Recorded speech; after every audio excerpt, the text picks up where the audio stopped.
Hello and welcome to my wood shop, Wally Bois. And today we're gonna dismantle this Stanley Bailey number 4 smoothing plane. Oh, but it's not broke. So why do it then? Oh, well, I'm gonna do it because I want to explain to you what each individual component is and how it works and what it does. Oh, ain't you excited? Watch to the end and you might learn something new. So let's get to it. But before we do, I better put some glasses on so I can see what I'm doing. That might be a good idea, wouldn't you say? Oh, I hope so. Oh, I can see now. That's really helpful. That it is. Well, you'll need a screwdriver. That's all you need is a screwdriver to completely dismantle your Stanley Bailey number 4 smoothing plane. Now, the pattern is typical. It's pretty much the same as that number 7 over here. This is a Stanley Bailey number 7 triplane. In the United States, they call it a jointer. Oh, okay. If you want to. Should we get to it? I think we should. So this particular hand plane has a cast iron body. The front of the hand plane we call the toe. That is the toe of the hand plane. And then the back here, we call it the heel. That is the heel of the hand plane. And that is the sole. The bottom part here is the sole. It's a piece that makes contact with your piece of wood. So we have 2 handles. Oh, handles? What are you on about? No, that's a knob. We call that a knob. Oh, okay. And we call that the tote. Some people still call it a handle, but it's called the tote. T-O-T-E. Yeah. There you go, you learned something new already, look. So, this particular hand plane has a plain iron, such as this one here. It has a lever cap, but also has a chip breaker. So if I remove the lever cap first, by pulling the lever, hence it's a lever cap. And this is a cast iron lever cap, and it's been chromium plated. The earlier ones weren't, but this particular one is. It doesn't need to be chromium plated, in the day it's just pits anyway, so it's a bit pointless. And on that lever cap, it has its lever. That's the lever of the lever cap. Hence, it's called the lever cap. And then we have this spring steel section on the back, which makes the lever, or gives that lever cap that kind of positive feel, as you can see, like so. And as you see, it's pushing that piece of sprung steel away from the lever cap, which applies the pressure and locks the actual plain iron assembly into place. Now, if we remove the plain iron assembly, then the plain iron is the blade. Some people still call it a blade, but we call it a plain iron. Now, there's a big screw in the middle here. So there's 3 parts to this assembly. The screw, the chip breaker, and the plain iron. The bit you sharpen, the bit that does all the cutting. Now, some people, you see, grab their lever cap. My dogs are barking in the distance. This lever cap, and I'll use that as a screwdriver to remove that screw or loosen that screw here, because it's quite thin on the end. But I don't recommend you do that because you can chip all the end. This is cast, you see, and it's quite brittle, so you can actually chip that. I've done it myself before, damaged them trying to undo that screw. So it's not a good idea. Always get yourself a screwdriver such as this one and loosen it that way. It does a better job anyway. So just gently loosen the screwdriver. Loosen the screwdriver. I mean loosen the screw. Thumb screws and all that. Anyway, so, and then what we do is we then pull the chip breaker, which is this piece here, this is chip breaker.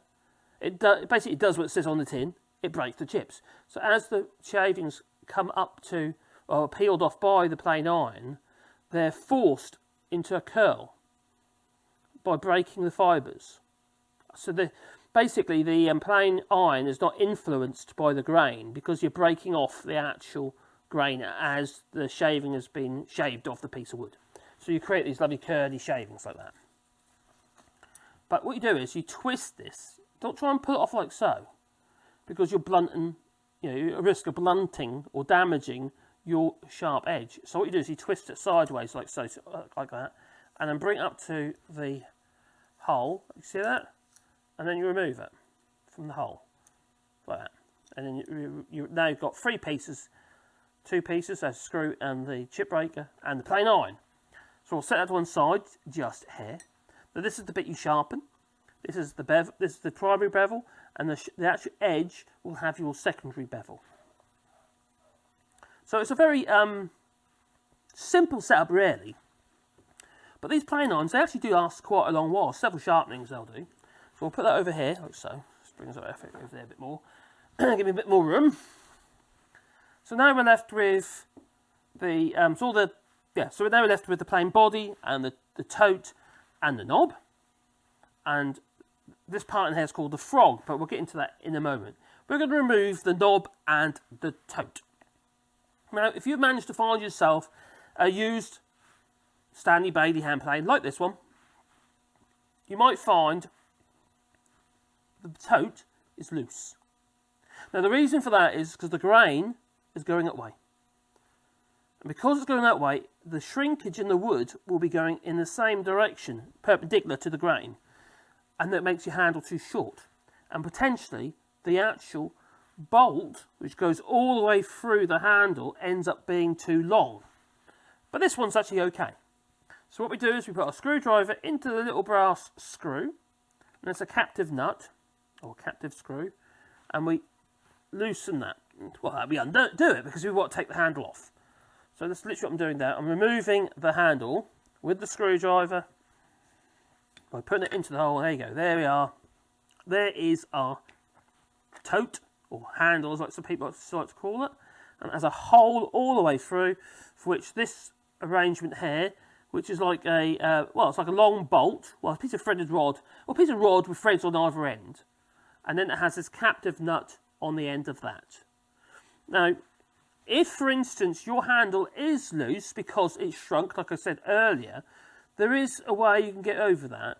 If there's no room, or there's a screw that stands as far as it goes, and yet this is still loose, this tote is still loose, you need to remove a little bit off the end of your, about maybe 1/16 of an inch, 1.5 millimeters or something like that be enough. Just touch it on the grinder to make it a fraction shorter, and you might find that give you enough just to be able to tighten down your handle. The other option you got is to either put some washers down there, so effectively lengthening the handle, or make a new handle, or as you should be calling it, a tote.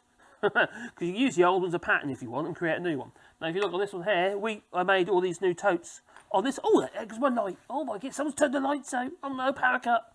Oh no, it's not. Okay. I'm not editing this video, so there you go. So so there we have this particular little tote here, and that sits on top of the body like so. Then we have this arrangement here. This is called the frog. We're going to remove the frog with 2 screws. So we undo the 2 screws to remove the frog. Remove the screws! There we go. We bring that arrangement up here like so. And that is the frog. And the frog is made up of 1, 2, 3, 4, 5, 6, 7 components. You have the screw that holds down the plain iron assembly. We have the screw lever on the back here, this little lever, and that skews the blade. So it tilts the blade in one direction or the other. So say for instance you've been hand sharpening for a period of time and it's not, the blade edge is not perpendicular with the side of the plain iron. It allows you to make sure it's perfectly in line with the mouth of the actual plain body. Hence this area here. So one side is not poking that further than the other side. Sometimes you actually might want it to. Let's say for instance you're planing a board and it's not true. You might want to take off a bit more of one side than the other, and that's when you may want to also skew the blade or plain iron. So that is your screw lever. We then have the screw that holds down the plain iron assembly here. But equally, we also have this arrangement here. Now what this is this knurled brass screw knob. It's for your depth adjustment for your plain iron.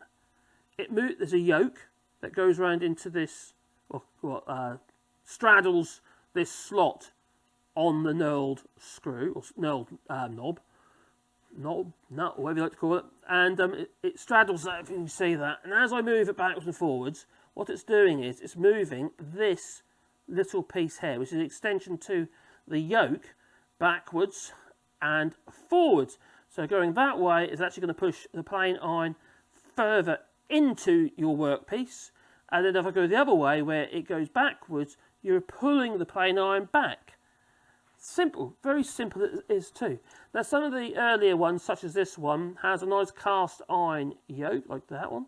Some of the newer hand planes have a bit of a nasty kind of pressed steel arrangement. It's a bit cheap and nasty, isn't very good at all. But there you go, it's all about money, isn't it?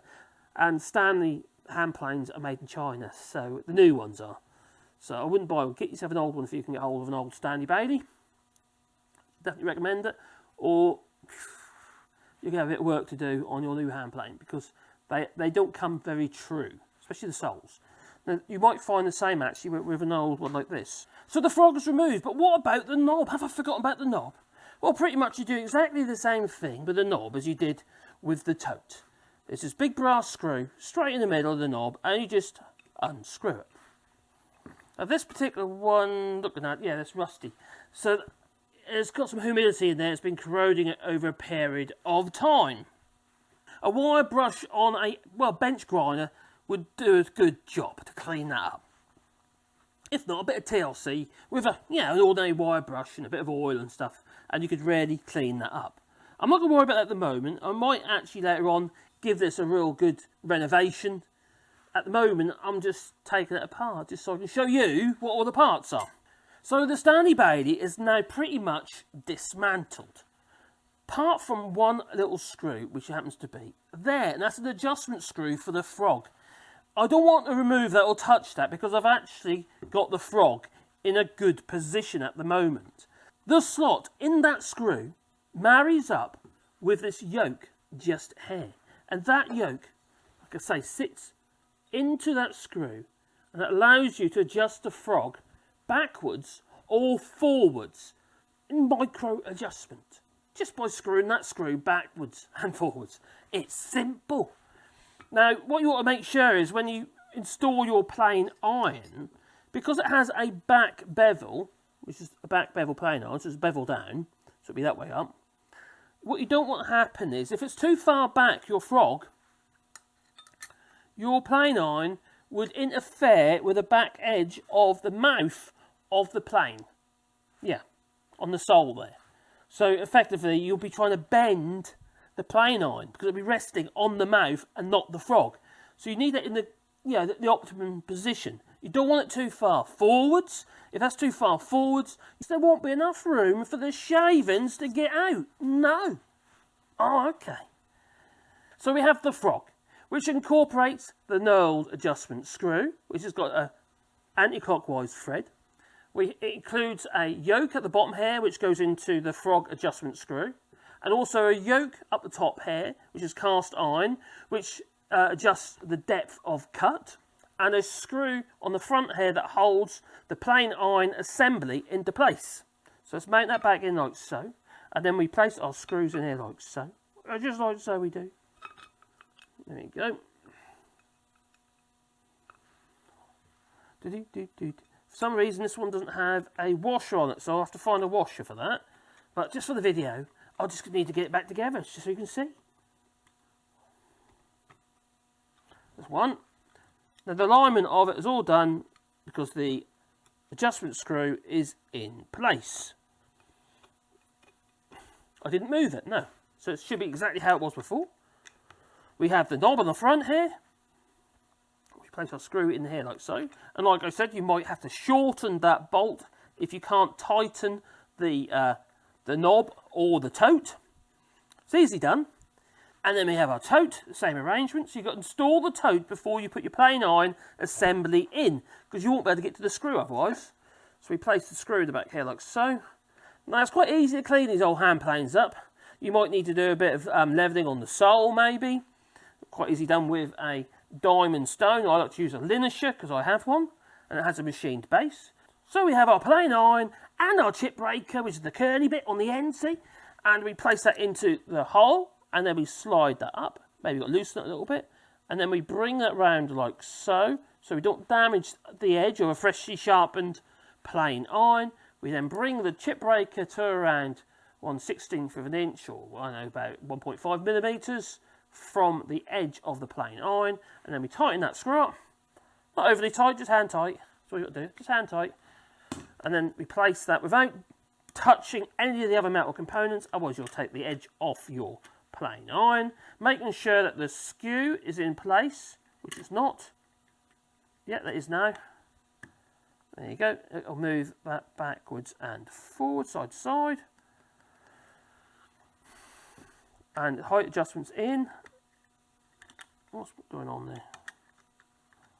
Oh, I see what's going on. There you are. There you are. There we are. Aha! There we are. Alright. And then we've got our lever cap, so it's this one. And that goes over the top of that screw. You might need to unwind the screw a little bit if it's not. Oh, bring it up there. Tighten the screw up a little bit there. There's a bit of a knack to this. Once you've done it once or twice, it'll be fine. You don't have to do it again. But it's because I've been playing about with it and altering the actual screw. And so that's perfect. So next time, all I need to do is pull that lever cap, and it's off, and then slot it back in again, and it's in, it's done. And it locks the plane, or the blade assembly, the plane iron assembly, into place, like so. So you see what the lever, so you see what the screw lever does. It moves the plane iron from side to side. So the actual blade, or your plane iron, sits at an angle to the sole, from one way to the other. You might be able to see that there. So it's one direction. I'll go the other way. It comes up the other way. Go back down the other way. Goes back that way. As you can see. So you can level it up. I generally look at it like so and eye up and then, oh yeah, that's about right. Yeah, that looks good to me. Yeah, that's good. That's good. I'm happy with that. And then I'll retract the plane iron when I put it away in its rack. So there you go. So that's how you dismantle a Stanley Bailey hand plane. Anyway, if everyone's kind, don't forget to click like and subscribe.